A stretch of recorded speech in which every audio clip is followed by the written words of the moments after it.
চাঁদাবাজি দেখতে চাই, দখলদারিত্ব দেখতে চাই, মাদক ব্যবসা দেখতে চাই, মিথ্যা মামলা দেখতে চাই,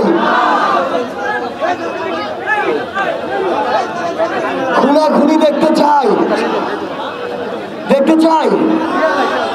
অটো স্ট্যান্ড নিয়ে মামলা মারামারি দেখতে চাই।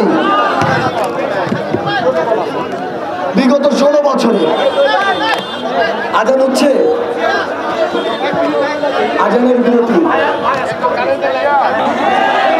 7 কথা। আজকে এই উন্মুক্ত সমাবেশে আপনাদেরকে প্রতিজ্ঞা নিতে হবে। 24-এর পূর্বের ওই 12 বছরে, ওই 16 বছরে আমরা অনেকে যখন কথা বলতে পারিনি, তখন ওই ঢাকা বিশ্ববিদ্যালয়ে একজন কথা বলতে গিয়ে বারবার জেল কেটেছে। ঢাকা বিশ্ববিদ্যালয়ে একজন প্রতিবাদ করতে গিয়ে বারবার হামলার শিকার হয়েছে। তারপর ঢাকা বিশ্ববিদ্যালয়ের শিক্ষার্থীদের সরাসরি ভোটে 19-এর ডাকসু নির্বাচনে ডাকসুর সমাজসেবা সম্পাদক নির্বাচিত হয়েছে। এই পর্যায়ে আপনাদের মাঝে কথা বলবেন জাতীয় নাগরিক পার্টির সংগ্রামী সদস্য সচিব, 24-এর অভ্যুত্থানের অন্যতম সমন্বয়ক, আমাদের সাথে একসাথে